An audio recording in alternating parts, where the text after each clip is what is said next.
BBC বাংলার সান্ধ্য অধিবেশন প্রবাহতে আপনাদের স্বাগত। আজ আপনাদের সাথে লন্ডন স্টুডিও থেকে আছি মানসী বড়ুয়া। বাংলাদেশের সর্বশেষ গুরুত্বপূর্ণ আপডেট সংবাদে আপনাকে স্বাগত। শুরুতেই সংবাদ শিরোনাম, পরে বিস্তারিত। প্রথমেই জানাবো আমাদের হাতে থাকা সর্বশেষ গুরুত্বপূর্ণ সবথেকে তাজা আপডেট সংবাদ। খালেদা জিয়ার রোগমুক্তি কামনায় সারা দেশে দোয়া এবং প্রার্থনার আহ্বান সরকারের। তিনবারের সাবেক প্রধানমন্ত্রী, বিএনপির চেয়ারপারসন ও সাবেক রাষ্ট্রপতির স্ত্রী বেগম জিয়ার আশু রোগমুক্তি কামনা করে শুক্রবার বাদ জুমা সারা দেশে সব মসজিদে বিশেষ দোয়ার আহ্বান জানিয়েছে অন্তর্বর্তীকালীন সরকার। আজ সরকারের পক্ষ থেকে জানানো হয়েছে, মসজিদের পাশাপাশি মন্দির, গির্জা, প্যাগোডা ও অন্যান্য ধর্মীয় উপাসনালয় সংশ্লিষ্ট ধর্মের রীতিনীতি অনুযায়ী প্রার্থনা করার অনুরোধ জানানো হয়েছে। এরপর জানাবো, পরীক্ষা বর্জন করে আন্দোলন শিক্ষকদের বিরুদ্ধে ব্যবস্থা নেবে সরকার। সরকারি প্রাথমিক বিদ্যালয় সহকারী শিক্ষকদের কয়েকটি সংগঠনের কর্মবিরতি ও পরীক্ষা বর্জনের কর্মসূচি প্রত্যাহার করে আজ কাজে যোগদানের নির্দেশ নিয়ে প্রাথমিক ও গণশিক্ষা মন্ত্রণালয় জানিয়েছে, কোমলমতি শিক্ষার্থীদের শিক্ষাজীবন ঝুঁকির মধ্যে ঠেলে দিয়ে এই ধরনের অনাকাঙ্ক্ষিত কর্মসূচি গ্রহণ সরকারি চাকরি আইন বিধির পরিপন্থী। তাই সরকার তাদের বিরুদ্ধে ব্যবস্থা গ্রহণ করবে বলে নিশ্চিত করেছে। এদিকে সারা দেশে সরকারি হাসপাতালের মেডিকেল টেকনোলজিস্ট, ফার্মাসিস্টদের কর্মবিরতি। 10ম গ্রেড বাস্তবায়নের দাবিতে ঢাকা মেডিকেল কলেজ হাসপাতাল সহ সারা দেশে সব সরকারি হাসপাতালে অর্ধদিবস কর্মবিরতি পালন করেছে মেডিকেল টেকনোলজিস্ট ও ফার্মাসিস্টরা। আজ 8টা থেকে শুরু হয় তাদের এই কর্মসূচি, চলবে দুপুর 12টা পর্যন্ত। জানাবো, সীমান্তে 2 বাংলাদেশিকে হত্যার ঘটনায় এনসিপির নিন্দা। ভারতীয় সীমান্তরক্ষী বাহিনী বিএসএফ কর্তৃক গুলি করে বাংলাদেশে 2 সাধারণ নাগরিককে হত্যার ঘটনায় নিন্দা জানিয়েছে জাতীয় নাগরিক পার্টি এনসিপি। আজ এনসিপির আন্তর্জাতিক সম্পর্ক বিষয়ক সেলের দক্ষিণ বিষয়ক লিড এএসএম সুজাউদ্দিন স্বাক্ষরিত এক সংবাদ বিজ্ঞপ্তিতে এই তথ্য নিশ্চিত করা হয়েছে। তারা বলছে, বারবার বাংলাদেশিদের এভাবে হত্যা আমরা মেনে নিতে পারছি না। অবশ্যই ব্যাপারটিতে সরকারকে আরও বেশি দায়িত্বশীল ভূমিকা পালন করতে হবে। এবং সর্বশেষ জানাবো, যাকে পছন্দ হয় তাকে ভোট দিবেন, কিন্তু ঘরে ঘরে বিভেদ সৃষ্টি করবেন না, বললেন হাসনাত আব্দুল্লাহ। জাতীয় নাগরিক পার্টি এনসিপির দক্ষিণাঞ্চলের মুখ্য সংগঠক হাসনাত আব্দুল্লাহ বলেছেন, নেতৃত্বের ফয়সালা আসমান থেকেই আসে, মানুষ কেবল উছিলা মাত্র। কেউ চাইলে জমিনে বসে নেতৃত্ব ঠিক করে দিতে পারে না। তিনি বলেছেন, যাকে পছন্দ হয় তাকে ভোট দিবেন, কিন্তু ভোট নিয়ে ঘরে ঘরে বিভেদ সৃষ্টি করবেন না। বিভেদ একসময় সহিংসতায় রূপ নেবে, এটা আমরা চাই না। আমাকে চাইলে ভোট দিতে পারেন, না চাইলে না দিবেন, কিন্তু বিভেদ সৃষ্টি করবেন না। প্রিয় দর্শক, এতক্ষণ শুনছিলেন সংবাদ শিরোনাম, এবারে বিস্তারিত। তবে তার আগে বন্ধুরা, অনুরোধ থাকবে এই সংবাদটিতে একটি লাইক দিন। এই চ্যানেলে আপনি নতুন হয়ে থাকলে আমাদের সংবাদটি দেখতে দেখতে চ্যানেলটি সাবস্ক্রাইব করে রাখুন। কমেন্ট করে বন্ধুরা আপনার মূল্যবান মতামত জানিয়ে দিন আপনি বিশ্বের কোন দেশ থেকে বা বাংলাদেশের কোন স্থান থেকে আমাদের সংবাদটি দেখছেন এবং শুনছেন। আর বন্ধুরা, সংবাদটি আপনার সোশ্যাল মিডিয়া ফেসবুকে শেয়ার করে বন্ধুদেরও দেখার সুযোগ করে দিন। গাজা যুদ্ধে আপনি যদি নিরীহ ফিলিস্তিনিদের ভালোবেসে থাকেন, কমেন্টে ইয়েস লিখে বিশ্ববাসীকে জানিয়ে দিন। এবারে বিস্তারিত। খালেদা জিয়ার রোগমুক্তি কামনায় সারা দেশে দোয়া প্রার্থনার আহ্বান সরকারের। 3বারের সাবেক প্রধানমন্ত্রী, বিএনপির চেয়ারপারসন, সাবেক প্রধানমন্ত্রী, সাবেক রাষ্ট্রপতির স্ত্রী বেগম খালেদা জিয়া আশু রোগমুক্তি কামনা করে শুক্রবার বাদ জুমা সারা দেশে সব মসজিদে বিশেষ দোয়ার আহ্বান জানিয়েছে অন্তর্বর্তীকালীন সরকার। সরকারের পক্ষ থেকে জানানো হয়েছে, মসজিদের পাশাপাশি মন্দির, গির্জা, প্যাগোডা এবং অন্যান্য ধর্মীয় উপাসনালয় সংশ্লিষ্ট ধর্মের রীতিনীতি অনুযায়ী প্রার্থনা করার অনুরোধ জানিয়েছে অন্তর্বর্তীকালীন সরকার। এছাড়াও দেশের সর্বস্তরের জনগণকে নিজ নিজ অবস্থান থেকে বেগম জিয়ার দ্রুত আরোগ্য কামনায় দোয়া প্রার্থনার অংশ নেয়ার আহ্বান জানানো হয়েছে। সরকার বলেছে, বেগম জিয়ার সুস্থতা কামনায় জাতির সর্বস্তরের মানুষের অংশগ্রহণ মানবিক দায়িত্ব হিসেবে দেখা উচিত। দেশবাসীর সম্মিলিত প্রার্থনায় তিনি দ্রুত সুস্থ হয়ে উঠবেন বলে আশাবাদ ব্যক্ত করা হয়েছে। হয়েছে। দীর্ঘদিন ধরে বিএনপি চেয়ারপারসন বেগম খালেদা জিয়া গুরুতর অসুস্থ হয়ে তিনি রাজধানীর এভার কেয়ার হাসপাতালে ভর্তি রয়েছেন।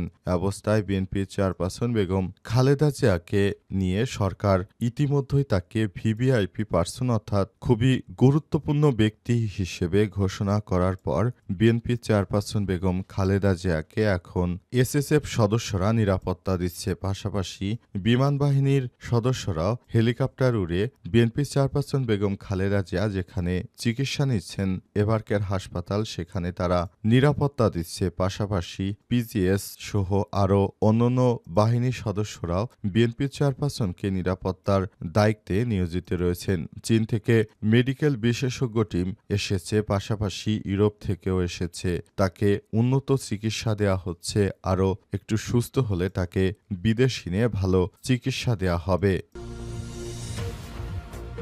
পরীক্ষা বর্জন করে আন্দোলন, শিক্ষকদের বিরুদ্ধে ব্যবস্থা নেবে সরকার। যারা সরকারি প্রাথমিক বিদ্যালয়ের শিক্ষক রয়েছেন তারা শিক্ষার্থীদের পরীক্ষা না নিয়ে তারা নিজেদের মতো করে তারপর নানাভাবে সমস্যা তৈরি করছে। এদের ব্যাপারে সরকার ব্যবস্থা গ্রহণ করতে শুরু করেছে। সরকারের পক্ষ থেকে বলা হয়েছে যেন এসব শিক্ষকদের কোনোভাবেই ছাড় না দেওয়া হয়। এসব শিক্ষকেরা তারা যেভাবে নানা সমস্যা সৃষ্টি করতে শুরু করেছে এসব বিষয়গুলোকে খুবই গুরুত্ব সহকারে দেখতে হবে। সরকারের পক্ষ থেকে বলা হয়েছে যাতে করে ভবিষ্যতে আর এমন ধরনের কোনো সমস্যা তারা তৈরি করতে না পারে সেজন্য সরকারের পক্ষ থেকে সব রকমের তাদের বিরুদ্ধে আইনগত ব্যবস্থা গ্রহণ করা হবে। যারা কোমলমতি শিক্ষার্থীদের পরীক্ষা না নিয়ে বরং তারা নিজেদের স্বার্থ হাসিল করতে সর্বদা ব্যস্ত রয়েছে এরা শিক্ষক না, এরা হচ্ছে সন্ত্রাসী। সব সন্ত্রাসীদের বিরুদ্ধে সরকারের ব্যবস্থা নেওয়া উচিত, কারণ দেশের অভ্যন্তরে কেউ যেন আর এভাবে সাধারণ মানুষকে জিম্মি করে আর কোনো কিছু করতে না পারে সেই ব্যাপারটি নিয়ে সরকার অবশ্যই ভাবছে। সরকার মনে করে এই ধরনের কর্মকাণ্ড যারা করছে তারা কখনোই ভালো মানের কোনো শিক্ষক হতে পারে না, কারণ তারা যদি শিক্ষক হতো তাহলে কোমলমতি শিক্ষার্থীদের পরীক্ষার গুরুত্ব দিত তারা এবং গুরুত্ব দিয়ে তারা এই শিক্ষকরা কখনো পরীক্ষা বর্জন করার সাহস পেত না। কিন্তু এখন তারা শিক্ষার্থীদের বাদ দিয়ে শুধুমাত্র নিজেদের স্বার্থ হাসিল করার জন্য এসব কর্মকাণ্ড করছে। এদের বিরুদ্ধে সর্বোচ্চ ব্যবস্থা গ্রহণ করতে হবে যাতে করে দেশের অভ্যন্তরে আর কখনোই কোনো সমস্যা তৈরি না হয় সেই ব্যাপারটি আমাদেরকে ভাবতে হবে বলে সরকারের পক্ষ থেকে নিশ্চিত করা হয়েছে। এজন্য অন্তর্বর্তীকালীন সরকার নির্দেশনা দিয়েছেন এসব শিক্ষক নামে সন্ত্রাসীদের বিরুদ্ধে ব্যবস্থা গ্রহণ করতে হবে। সারা দেশে সরকারি হাসপাতালে মেডিকেল টেকনোলজিস্ট, ফার্মাসিস্টদের কর্মবিরতি। 10ম গ্রেড বাস্তবায়নের দাবিতে ঢাকা মেডিকেল কলেজ হাসপাতাল সহ সারা দেশে সব সরকারি হাসপাতালে অর্ধদিবস কর্মবিরতি পালন করছে মেডিকেল টেকনোলজিস্ট ও ফার্মাসিস্টরা। আজ সকাল 8টা থেকে শুরু হয়ে তাদের এই কর্মসূচি চলবে দুপুর 12টা পর্যন্ত। কর্মবিরতি করে মেডিকেল টেকনোলজিস্ট ও ফার্মাসিস্টরা সমবেত হন ঢাকা মেডিকেল বহির্বিভাগে। আন্দোলনে নেতারা জানান মেডিকেল টেকনোলজিস্ট ও ফার্মাসিস্টদের 10ম গ্রেড বাস্তবায়ন সহ ফাইলটি জনপ্রশাসন মন্ত্রণালয়ের প্রক্রিয়াধীন রয়েছে। সরকারের সংশ্লিষ্ট বিভাগ ও মন্ত্রণালয় বরাবর উপস্থাপিত হয়ে আসছে, কিন্তু দুঃখের বিষয় নিয়মতান্ত্রিক উপায়ে আন্দোলন সংগ্রাম, দাপ্তরিক চিঠি চালাচালি, জনপ্রশাসন বিধি শাখার সমস্ত চাহিদা পূরণ করা সত্ত্বেও সংশ্লিষ্ট ঊর্ধ্বতন কর্তৃপক্ষরা এখনও আমাদেরকে 10ম গ্রেডে তারা দেয়নি। এজন্য মেডিকেল টেকনোলজিস্টরা তারা এই আন্দোলন সংগ্রামের সূচনা করেছে। তারা বলছে তারা নাকি এই আন্দোলন চালিয়ে যাবে যতক্ষণ পর্যন্ত তাদের দেহে প্রাণ রয়েছে, অর্থাৎ তারা আন্দোলন সংগ্রাম করে যারা চিকিৎসা নিতে আসবে তাদেরকে একরকম হুমকির মধ্যে ফেলতে শুরু করেছে। তারা সরকারকে জিম্মি করতে চায়। যেমন অন্তর্বর্তীকালীন সরকারের প্রধান উপদেষ্টা ক্ষমতা আসার পর থেকে সব সরকারি কর্মকর্তা কর্মচারীরা তারা বিভিন্নভাবে দফায় দফায় আন্দোলন সংগ্রাম করার মাধ্যমে তারা দেশটাকে একরকম বিশৃঙ্খল পরিস্থিতির মধ্যে ফেলে দিচ্ছে। এমনিতেই প্রতিনিয়ত আওয়ামী লীগ সন্ত্রাসীদের যে কর্মসূচি চলছে সেগুলো সামাল দিতে প্রশাসন হিমশিম খাচ্ছে। মাঠে সেনা কর্মকর্তাদেরকে রাখা হচ্ছে, কিন্তু দেখা যাচ্ছে যে বাস্তবিক অর্থে যারা সরকারি আমলা রয়েছে তারা সবথেকে এদেশের বড় সন্ত্রাসী। এই আমলারাই সবথেকে বেশি দেশের মধ্যে বিশৃঙ্খল পরিস্থিতি তৈরি করছে। এর আগে এনবিআর অর্থাৎ জাতীয় রাজস্ব বোর্ডের কর্মকর্তারাও শাটডাউন করেছিল। তখন সরকারকে তারা বিপাকে ফেলার নানা রকম কূটবুদ্ধি এঁটেছিল, কিন্তু সরকার সেটি তাদের ফাঁদে পা দেয়নি, বরং সরকারের শক্ত অবস্থানের কারণে এনবিআরের কর্মকর্তাদেরকে পরে ক্ষমা চাইলেও তাদেরকে শাস্তির আওতায় আনা হচ্ছে। এবার সরকারি প্রাইমারি শিক্ষকদেরও এই শাস্তির আওতায় না আনলে তারা সঠিক জায়গা আসবে না। সীমান্তে ২ বাংলাদেশিকে হত্যার ঘটনায় এনসিপির নিন্দা। ভারতীয় সীমান্তরক্ষী বাহিনী বা বিএসএফ কর্তৃক গুলি করে বাংলাদেশের ২ সাধারণ নাগরিককে হত্যার ঘটনায় গভীর উদ্বেগ ও নিন্দা জানিয়েছে জাতীয় নাগরিক পার্টি এনসিপি। এনসিপির পক্ষ থেকে বলা হয়েছে, ভারতীয় সন্ত্রাসী গোষ্ঠী বাংলাদেশের অভ্যন্তরে বাংলাদেশের সাধারণ নিরীহ মানুষকে তারা প্রতিনিয়ত গুলি করে হত্যা করছে।